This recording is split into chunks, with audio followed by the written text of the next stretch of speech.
ये टीचमेंट पे online classes लेते हैं। लखनऊ के बेस्ट रिजल्ट्स लाने वाले गुप्ता सर अब आगरा, कानपुर, बनारस, बरेली सब शहरों के स्टूडेंट्स के चहेते हो गए हैं। चौबे सर को ऑनलाइन के झमेले समझ नहीं आ रहे थे, फिर टीचमेंट पे इन्होंने test grading, notes, attendance, fees सब ऑटोमेट कर दिया। अब ये सिर्फ पढ़ाते हैं, बाकी सब टीचमेंट कर लेता है। और ये मैं हूं, अभी शुरू किया है, पर टीचमेंट के साथ बड़े सपने देखना भी आसान सा लगता है। चाहे जैसी भी जरूरत हो, टीचमेंट पे टीचिंग आसान है। आज ही डाउनलोड करें टीचमेंट, इंडिया का नंबर 1 टीचिंग ऐप। तो क्वेश्चन नंबर फर्स्ट हम सॉल्व करने वाले हैं। तो देखिए यहाँ पर क्वेश्चन नंबर फर्स्ट कह रहा है, एक रेलवे स्टेशन के निकट कार पार्किंग शुल्क इस प्रकार से है। यानी आप एक रेलवे स्टेशन के पास अगर अपनी कार पार्क करेंगे और अगर 4 घंटे तक अगर पार्क करेंगे अपनी कार तो 60 रुपये वसूले जाएंगे। 8 घंटे तक अपनी कार रखेंगे तो 100 रुपये। इस तरह से ये सारी अवधि के सामने उसके पैसे दे रखे हैं। जांच कीजिए कि क्या कार पार्किंग समय में या समय के प्रत्यक्ष अनुपात में है क्या। तो अनुपात कैसे निकालते हैं, 2 चीज़ें दे रखी होती है। पहले चीज़ को आप ऊपर की तरफ, दूसरी चीज़ को नीचे की तरफ, फिर इसका अनुपात, फिर आगे वाली जो राशि है उसका भी अनुपात, सबका अनुपात चेक करना पड़ेगा। और यहाँ पर देखने पर पता चल रहा है कि ये प्रत्यक्ष अनुपात में तो लग रहा है, लेकिन जांच भी करनी है क्या सच में ऐसा है।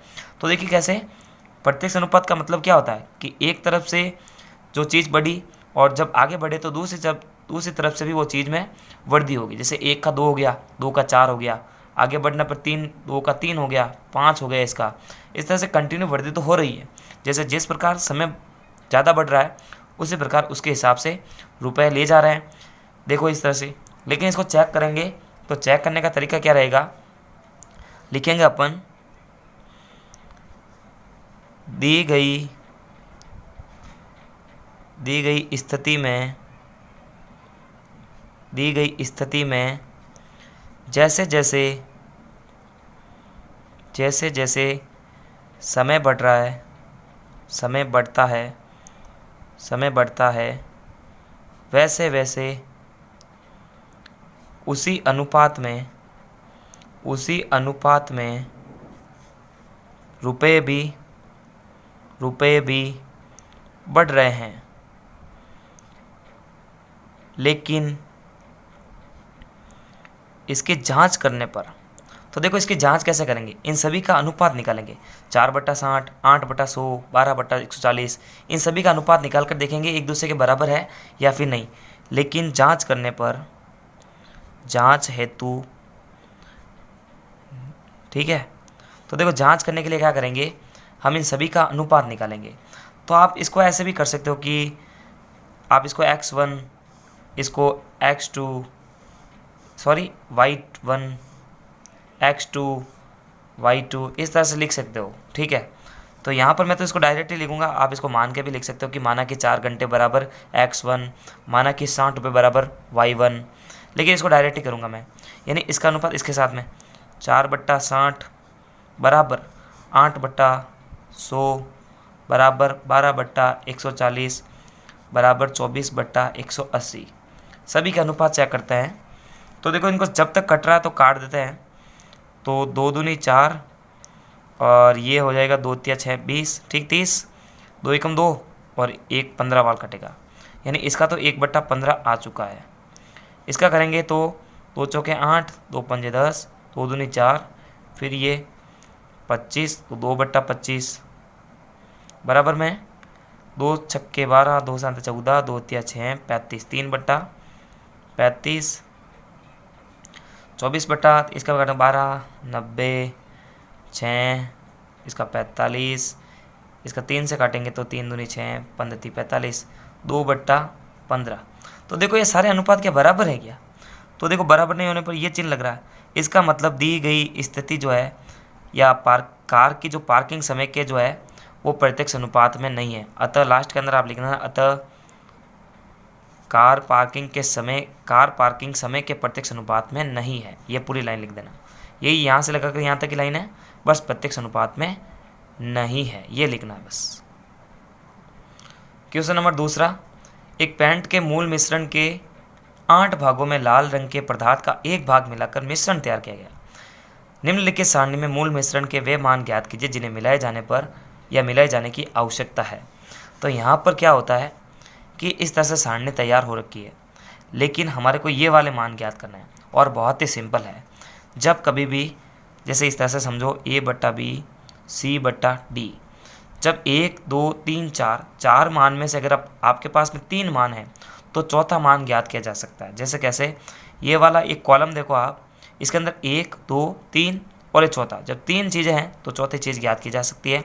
साथ ही ये कौन सी स्थिति है, ये प्रत्यक्ष अनुपात की स्थिति है, क्योंकि देखो 1 का 4 भाग हो रहा है, 4 का 7 भाग हो रहा है, 7 से 12 कंटिन्यू बढ़ रहे हैं।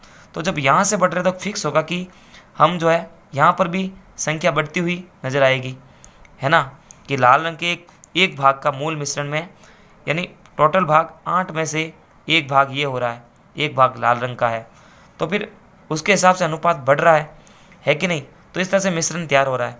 तो यहाँ पर आप दिमाग लगाओ, ये एक प्रत्यक्ष अनुपात की स्थिति है।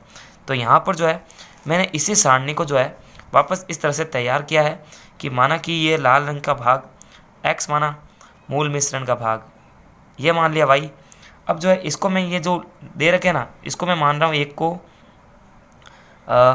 y2 y3 y4 और y5, ठीक है। और ये जो ऊपर वाले मान है ना, इनको भी अपन x के हिसाब से, इनको देखो y के हिसाब से माना, x1 इसको y1, ठीक है, इसको x2, इसको x3, इसको x4, इसको x5। अब देखो इसको कैसे ज्ञात करेंगे, जब 4 में से 3 चीज़ें दे रखी है तो ये ज्ञात हो गया, फिर जब ये ज्ञात होगा तो आगे आगे ऐसे कंटिन्यू बढ़ते जाएंगे, ठीक है, आगे आगे ऐसे कंटिन्यू बढ़ेंगे तो फिर ज्ञात हो जाएगा। तो सबसे पहले अपन जो है y2 के लिए, ठीक है, तो y2 के लिए देखो कैसे होगा, y2 के लिए ये वाला कॉलम लेंगे, ठीक है। तो यहाँ पर देखना, दी गई स्थिति प्रत्यक्ष अनुपात में है, दी गई स्थिति प्रत्यक्ष अनुपात में है। ये अगर आपने भेद करना सीख लिया प्रत्यक्ष अनुपात में, तो फिर आप ये क्वेश्चन या इस चैप्टर का कोई क्वेश्चन है वो समझ पाएंगे। क्योंकि अगर आपने प्रत्यक्ष अनुपात ही नहीं समझ में आया आपको, तो फिर आप जो है वज्र गुणा की जगह ऊपर नीचे गुणा कर पाएंगे, तो फिर वो उससे कैलकुलेशन रॉन्ग होगी। तो y2 के लिए, देखो y2 के लिए तो मैं सिस्टमेटिक कर रहा हूँ, बाकी सभी के डायरेक्ट करूँगा ताकि वीडियो काफ़ी लंबी ना बने और आपका टाइम वेस्ट भी ना हो। तो y2 के लिए देखो आप ये वाला कॉलम लेना है, 1/8 4/y2, ठीक है। तो देखो 1/8 4/y2, ठीक है। सिस्टमेटिक करने को कहा था ना मैंने, तो आप ऐसे लिख दो, x1 बराबर 1, y1 बराबर 8, x2 बराबर 4 और y2 बराबर ज्ञात करना है, ठीक है। तो देखो एक को तो मैंने सिस्टमेटिक बता दिया कि आप x1 y1 इन सभी के मान लिखो। अब वज्र गुणा कर दे, इसको y2 को इधर भेज दो, इसको इधर ट्रांसफर कर दो, y2 तो इधर आ गया, ये 8 इससे गुणा होगा, 8 चौक 32, तो y2 का मान आ चुका है 32, ठीक है। तो देखो 32 आ चुका है, अब ये 32 आ चुका है।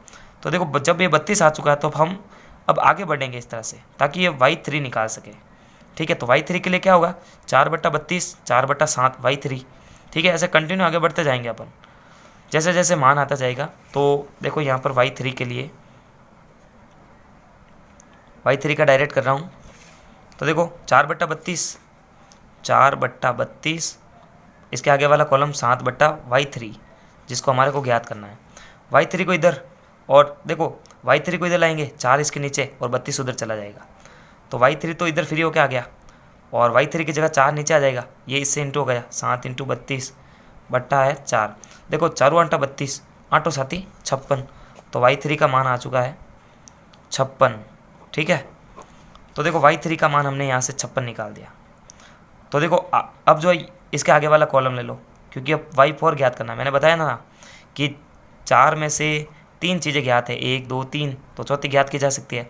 तो देखो इन 4 में से 1 2 3 4 3 चीज़ें ज्ञात है, तो y4 ज्ञात किया जा सकता है। तो देखो इसका क्या, y4 के लिए कैसा बनेगा, 7/56 12/y4, 7/56 12/y4। तो y4 के लिए 7/56 और क्या था आगे 12/y4, 12/y4। तो y4 इधर 56 से ये इंटू होगा और 7 इसके नीचे आएगा, तो y4 इधर 12 इंटू 56 हो जाएगा, ये 7 y4 की जगह जाएगा। तो देखो 7 तो 8 56, ये 56 से कटेगा तो 7 8 56, 12 8 96, तो y4 तो आ चुका 96। अब y4 की सहायता से y5 भी निकाल सकते हैं, ये 96 आ चुका है। तो अब कॉलम जो है आगे बढ़ना है, ठीक है। तो देखो ये 96 है, 12/96 20/y5, तो y5 के लिए 12/96 और क्या था 20/y5, 20/y5। तो इसको इधर, इसको इधर, इसको नीचे, तो y5 को तो इधर ट्रांसफर करा, 20 से इंटू होगा 96 और 12 नीचे आ जाएगा, तो 12 8 96, 8 से इंटू होगा तो 8 दूनी 16, 160, y बराबर 160। अब देखो इनके लिए एक सिस्टमेटिक सारणी बनाना लास्ट के अंदर, ठीक है, पूरी सिस्टमेटिक बनाना है। जैसे इसको मैं बना के बता देता हूँ। लास्ट के अंदर आप लिखेंगे अतः एक्स वाई बराबर, इस तरह से पूरे जो है लिखना है, या फिर देखो इस तरह से सारणी बना लेते हैं, ठीक है। तो पहला था 1/8 तो दे रखा था, फिर 4, फिर y2 आया था 32, उसके बाद में आया था 7 का आया था 56, उसके बाद में आया था 12 का आया था ये y4 अपना 96, और अगला वाला जो आया था वो था 20 का आया था अभी 160। तो लास्ट के अंदर जो है ये वाला इस तरह से लिखना, अतः आंसर बराबर ये। तो पूरे चैप्टर की प्लेलिस्ट की लिंक आपको वीडियो के डिस्क्रिप्शन बॉक्स में मिलेगी, वहाँ जाकर आप बैक टू बैक सारे वीडियोस देख सकते हैं। तब तक के लिए लाइक, सब्सक्राइब और शेयर करें। नमस्कार।